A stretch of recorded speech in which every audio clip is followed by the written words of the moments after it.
Hello, good morning friends. Myself Jatin Dave from Asapura School. Welcome all of you. And now we are going to study in biology section standard 10 chapter number 6 life process. जीवन क्रिया या फिर जीवंत क्रिया इस lesson में हमें देखना है। आज फर्स्ट वीडियो के साथ इस लेसन की शुरुआत कर रहे हैं।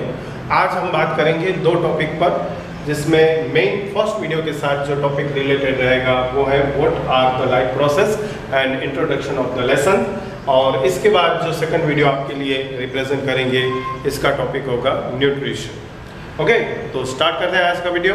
सबसे पहली जो आपसे बात करनी है वो है इंट्रोडक्शन के बारे में। कुछ एक पॉइंट्स यहाँ पर आपके सामने बोर्ड के सामने हैं। Please open your text book, आप इसमें भी देख सकते हैं, और if you want to see the black board then also, अगर आप चाहें तो बोर्ड पर भी है। So let's see the main topic. First topic is introduction of the lesson. First point is running, shaving, shouting, etc. are the example of the voluntary movements. देखिए यहाँ पर हम लिविंग बींग्स होने के नाते, सजीव होने के नाते कुछ एक मूवमेंट्स करते हैं। ये मूवमेंट्स दो तरीके के होते हैं, voluntary and involuntary movement. Voluntary movement जो हमारी इच्छा से होती है, हमारे चाहने पर होती है, जैसे कि रनिंग, दौड़ना, च्यूइंग, चबाना, शाउटिंग, चिल्लाना are the example of the voluntary movements. ये सारे वॉलेंटरी मूवमेंट्स हैं जो हमारी इच्छा से होते हैं। लेकिन even animals and human when asleep show breathing is which is a one kind of involuntary movements. लेकिन एनिमल्स के अंदर, प्राणियों के अंदर एंड ऑल्सो ह्यूमन, मनुष्य में भी जब वो आराम कर रहे होते हैं, when asleep मतलब कि आराम कर रहे होते हैं, तभी भी they show the breathing, वो सांस लेने की प्रक्रिया करते हैं, ब्रीथिंग प्रोसेस करते हैं। और ये ब्रीथिंग प्रोसेस है वो है one kind of involuntary movements. मतलब कि हमारी इच्छा हो या ना हो, हमारी इच्छा शक्ति पर ये नियंत्रित नहीं है, ये हमारी इच्छा के बगैर भी कंटिन्यूस चलती रहती है। ऐसी है involuntary movements. The growth of plant is considered as the movement. ठीक इसी तरह से कोई भी प्लांट, कोई भी ग्रीन प्लांट्स है, इसका ग्रोथ ये भी कंसिडर किया गया है एज ए मूवमेंट के फॉर्म में। हम बात कर रहे थे इनवॉलेंटरी मूवमेंट्स की। Involuntary movements in animals and growth related movements in the plant may not be visible. कुछ मूवमेंट ऐसे हैं जो हम देख सकते हैं, फॉर रनिंग, चैविंग, शाउटिंग, ये सारी मूवमेंट हैं वो विजिबल है, हम इसे देख सकते हैं। लेकिन कुछ एक ऐसे भी मूवमेंट्स हैं, फिर वो वॉलेंटरी हो या इनवॉलेंटरी हो, खास करके अभी हम बात कर रहे थे इनवॉलेंटरी मूवमेंट्स के बारे में। तो ऐसे मूवमेंट्स के जो एनिमल्स दिखाता है और growth related movements in the plant may not be visible, जो अदृश्य स्वरूप से हैं, जो हमें दिखाई नहीं दी, but still they indicate life. लेकिन ये कंटिन्यू लाइफ के साथ हैं और ये लाइफ को एग्जिबिट करती हैं, मतलब कि जीवन को प्रदर्शित करने के लिए जरूरी है। सेम इसी तरह से molecular movement are also invisible.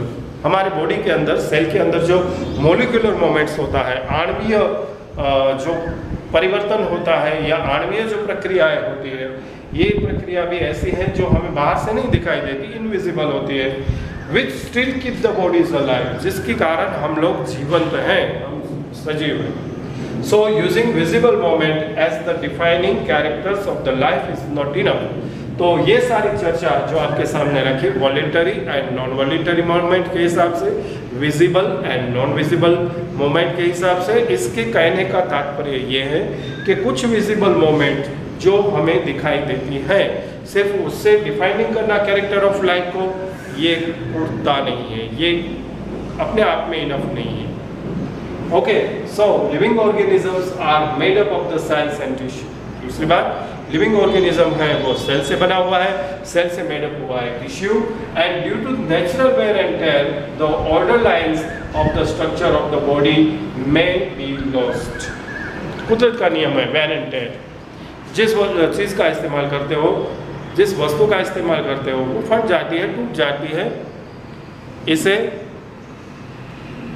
समय के साथ साथ, उपयोग के साथ साथ नुकसान होता है। सो वेयर एंड टेयर ये एक नेचुरल रूल्स है। तो इसी हिसाब से देखा जाए तो सेल्स और टिश्यू को भी ये अप्लाई होता है, और इसी के कारण natural wear and tear the order lines of the structure of the body may be lost. हो सकता है कि ऑर्डर लाइन स्ट्रक्चर जो बॉडी का है वो धीरे धीरे वेयर एंड टेयर होने की वजह से खत्म हो जाए। Therefore, the molecular movements are needed for the repair and maintenance of the body। तो यहाँ पर जरूरत पड़ती है मोलिकुलर मूवमेंट की, जो हमने थोड़ी देर पहले बात की। मोलिकुलर मूवमेंट है ये जो हमारी नीड्स है, हमारी ज़रूरत है सेल को रिपेयर करने की या फिर इसे मेंटेन करने की, उस ज़रूरत को वो पूरा करने का काम करता है। And that's why this keeps the body alive, जिसके कारण हम जीवंत रहते हैं। तो दोस्तों, आज हम लेसन शुरू कर रहे हैं लाइफ प्रोसेस। लाइफ प्रोसेस में हमने देखा कि कुछ मोमेंट हम ऐसे करते हैं जो हमारी इच्छा से होती है, मतलब कि ये वॉलेंटरी मोमेंट्स हैं, जैसे कि रनिंग, चिविंग, शाउटिंग एक्सेट्रा। इसके अलावा एनिमल्स और ह्यूमन बीइंग कुछ ऐसी एक्टिविटीज़ भी करते हैं जब वो आराम में होते हैं, जैसे कि स्लीप, व्हेन अस्लीप, जब सो रहे होते हैं तब भी वो ब्रीथिंग करके अपना काम कंटिन्यू रखते हैं। तो ऐसी मोमेंट्स हैं जो हमारी इच्छा शक्ति पर नियंत्रित नहीं है, इसे इनवॉलेंटरी मोमेंट्स कहा जाता है। ग्रोथ ऑफ प्लांट, इसे भी इसी तरह के एक मोमेंट के फॉर्म में कंसिडर किया गया है। तो कुल मिलाकर देखा जाए तो इनवॉलेंटरी मोमेंट्स एनिमल्स के अंदर जो देखने को मिलती है, ग्रोथ देखने को मिलता है, या फिर ग्रोथ रिलेटेड मूवमेंट्स जो देखने को मिलती है प्लांट में, ये इनविजिबल मोमेंट है, लेकिन ये इनविजिबल मोमेंट कंटिन्यू लाइफ को इंडिकेट करती है। मोलिकुलर मोमेंट भी इसी तरह की इनविजिबल मोमेंट है जिससे हमारा बॉडी है वो अलाइव, मतलब कि जीवंत रहता है। मोलिकुलर मोमेंट्स की कहाँ ज़रूरत पड़ती है, क्या ज़रूरत पड़ती है, ये भी हमने देखा कि लिविंग ऑर्गेनिज्म है वो सेल से बना हुआ है, सेल से टिश्यू फॉर्म हुआ है, और नेचुरल रूल्स है वेयर एंड टेयर का। तो अगर जो वेयर एंड टेयर के हिसाब से चला जाए तो स्ट्रक्चर ऑफ द बॉडी है इसे हमें बहुत जल्दी गंवाना पड़ता है, लेकिन ऐसा ना हो इसलिए मोलिकुलर मोमेंट्स हैं वो हमारी ज़रूरतों को पूरा करता है, सेल को रिपेयर करता है, मेंटेन करता है, और इस तरह से हमें जीवंत रखने की कोशिश होती है। तो कहने का मतलब ये था कि सिर्फ विजिबल मोमेंट को ध्यान में रखते हुए, दृश्य मोमेंट को ध्यान में रखते हुए लाइफ के बारे में कोई भी कैरेक्टर्स को डिफाइन करना इनफ नहीं होगा।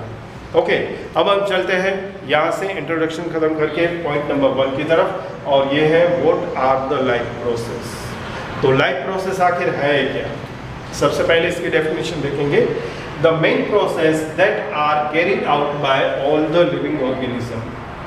कुछ ऐसे मेन प्रोसेसेस हैं जो प्रोसेस हर एक लिविंग ऑर्गेनिजम्स एग्जिबिट करता है, शो करता है, टू सस्टेन देयर एग्जिस्टेंस, अपने अस्तित्व को बनाए रखने के लिए, as living being are called the life process. तो ऐसे कुछ प्रक्रियाएं जो अपने आप को जीवंत रखने के लिए हर एक प्राणी, हर एक सजीव करता है, ऐसे प्रोसेस को लाइफ प्रोसेस कहा जाता है। Some important life process are the nutrition, respiration, transport and excretion.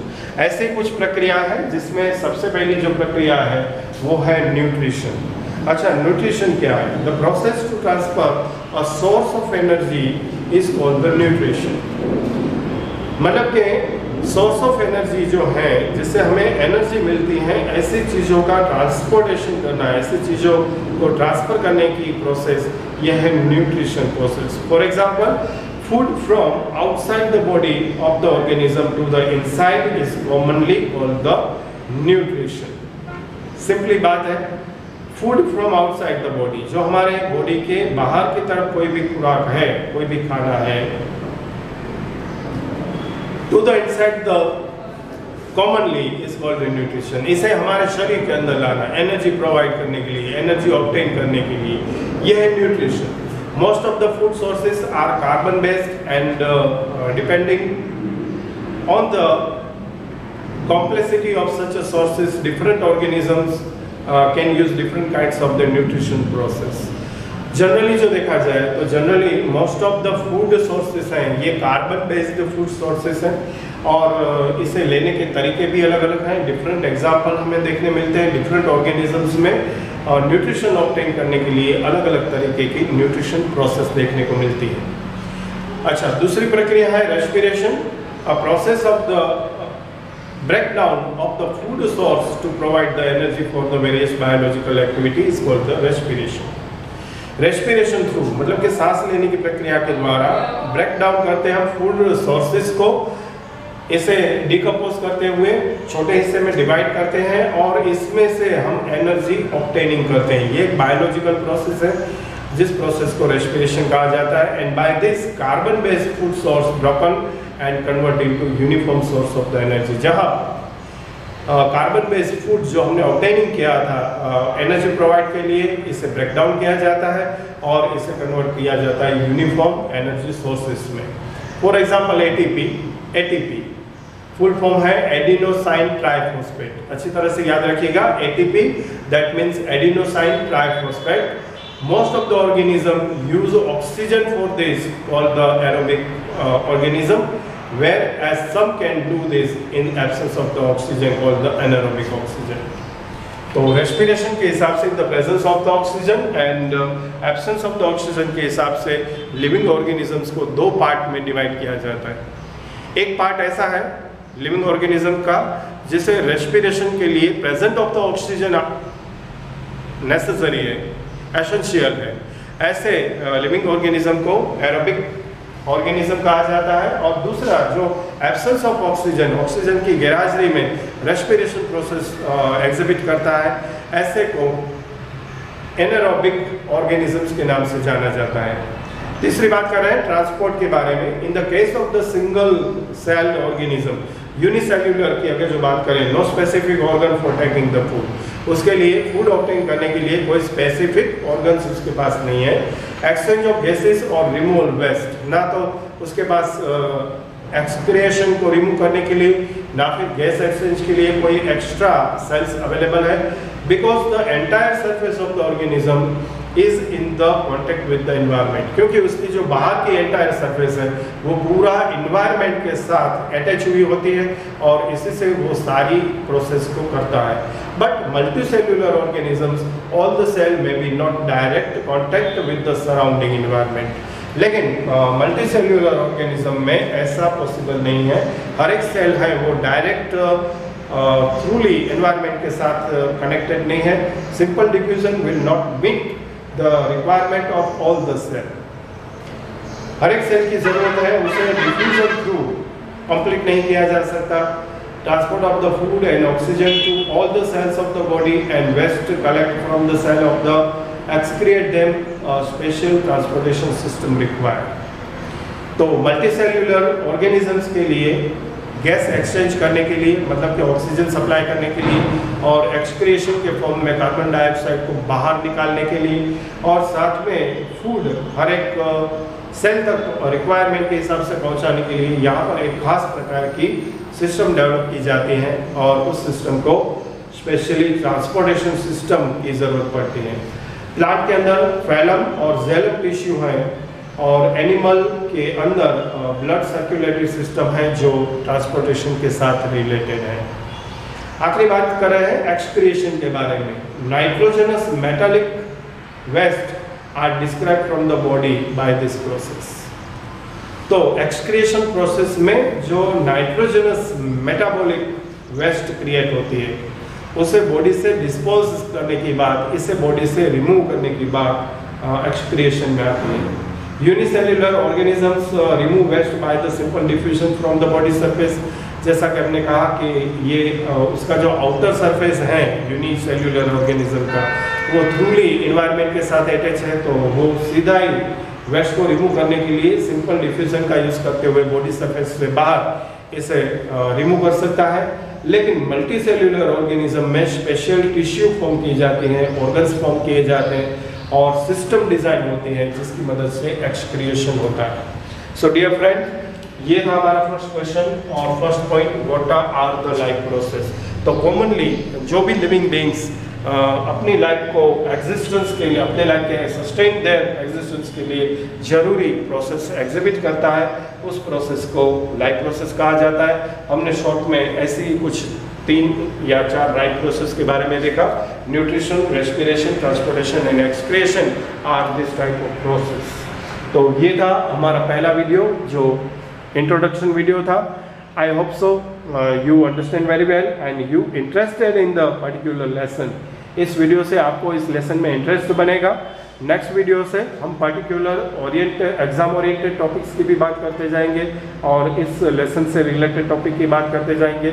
Next time हम मिल रहे हैं 6.2 टॉपिक के साथ। ये टॉपिक है nutrition and kind of nutrition. जैसा कि न्यूट्रिशन में हमने देखा कि बाहर से फूड रिसोर्सेज से फूड ऑब्टेन करना, हमारी बॉडी के अंदर डालना और बॉडी के अंदर डालने के बाद इसे सिंपलेस्ट फॉर्म में कन्वर्ट करना और जो भी प्रोसेस है इस प्रोसेस को कंप्लीट करते हुए एनर्जी प्रोवाइड करना, ये जो काम सारा है ये है न्यूट्रिशन। लेकिन हर एक लिविंग ऑर्गेनिज्म एक तरह की प्रोसेस नहीं करता है। डिफरेंट लिविंग ऑर्गेनिजम्स के अंदर न्यूट्रिशन ऑब्टेन करने की प्रोसेस अलग अलग होती है। तो ये देखेंगे हम नेक्स्ट वीडियो में आपके साथ एक्सप्लेन करते हुए, आपके साथ शेयर करते हुए।